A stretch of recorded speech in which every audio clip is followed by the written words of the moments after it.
Okay, we're live. Yay! Hello. Always with us, huh? I know. I'm Michelle Plazek with Remax Realty Advantage.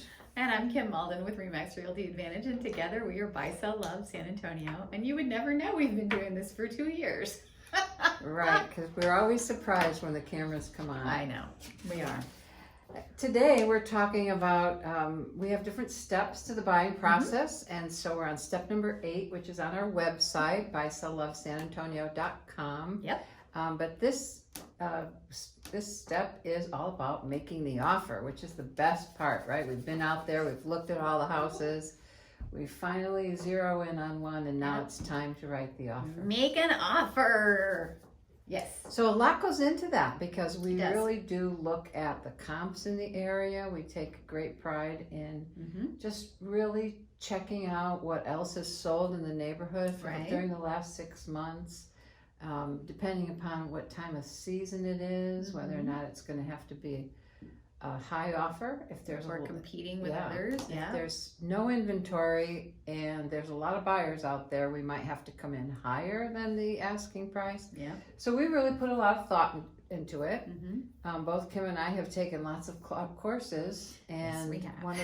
one of the courses that I've taken is negotiations. Mm-hmm. So I've got the certificate that says I'm a master at negotiating.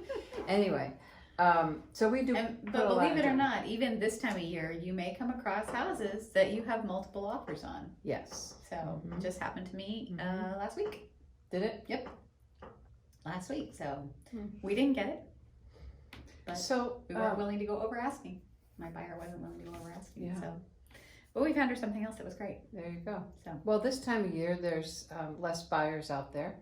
So people think that they can get a better deal. And it just depends. It depends on the neighborhood, because there could be less on the total market, Right. in inventory for the total market, but there could be 10 houses in the neighborhood in the same price range. So we just really have to do our homework and look at that. And then some of the things that we're going to need to Yes.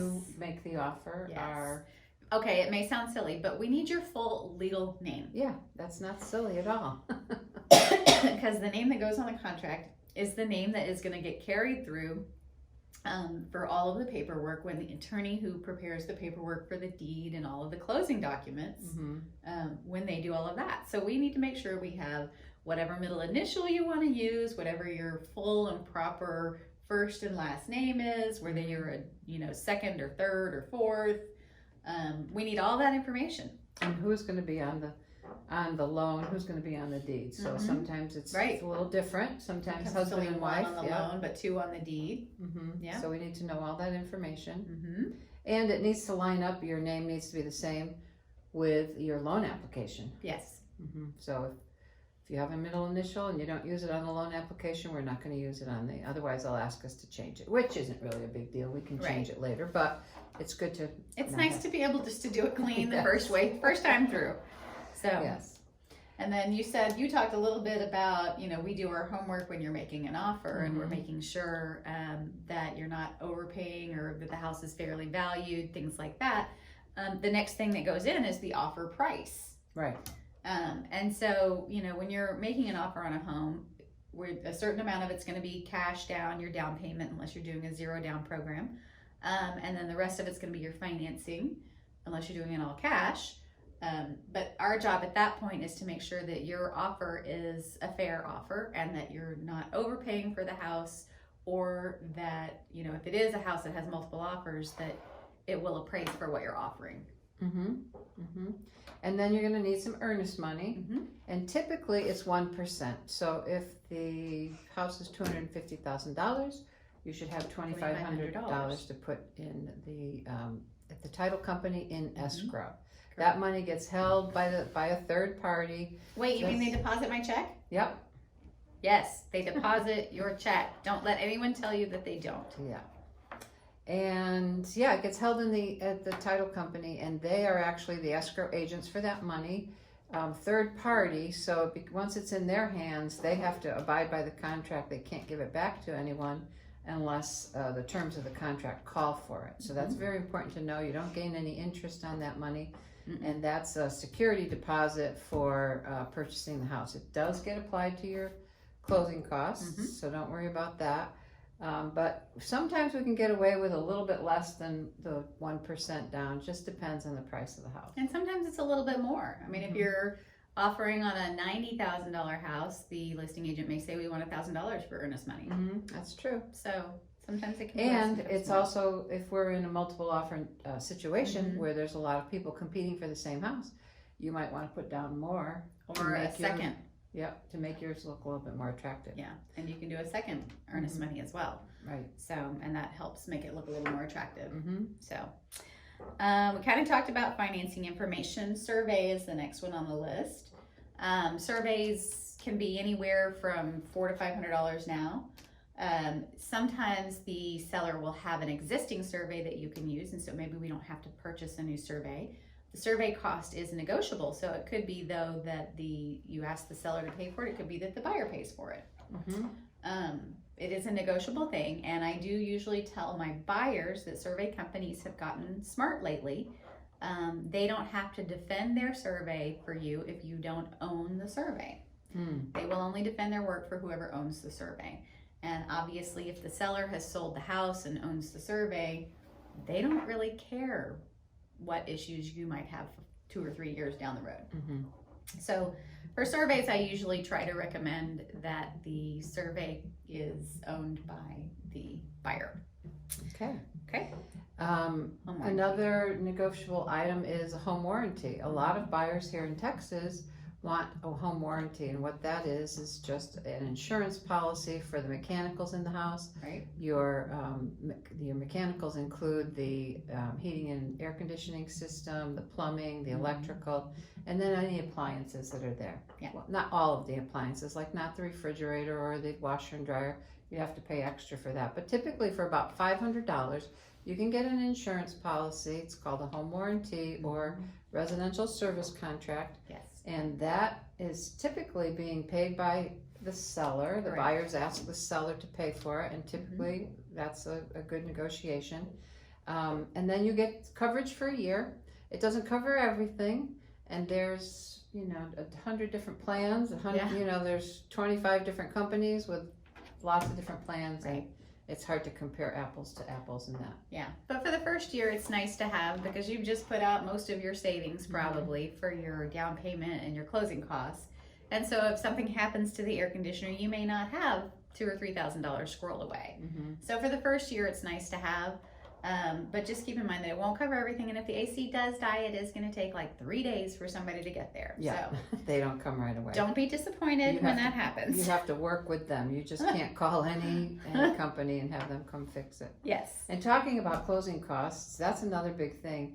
Sometimes realtors and lenders will talk a different language because we refer to closing costs, everything you have to bring to the table. The whole balloon. But the lenders might break it out a little bit and say closing costs plus prepaids. So prepaids are just that you're gonna, exactly what it says, you're gonna pay a little bit in advance for your insurance, your taxes, but you don't have a mortgage payment for a whole month, so that's a good thing. Yes. But when I think of closing costs, I think of everything that you have to bring to the table. Yeah. So we're gonna talk to you about that, how much you can bring, or hopefully we know that ahead of time before we're ready to write the contract, but that's very important. When we're actually making the negotiations, we need to know that. And closing costs are another negotiable item. A lot of times, especially our first-time home buyers, they're so proud of themselves. They've saved up their 3.5%. They have their down payment. Nobody's ever said the word closing costs to them until they get to us. And then they're like, what's that? I don't have that. And so sometimes we are able to ask our sellers to help with closing costs. Sometimes we're able to ask our lenders, is there something special we can do to get them some closing cost money back? So there's some ways around that. If you don't have your closing costs ready to roll, not call us and we'll help you work through it. And then closing date.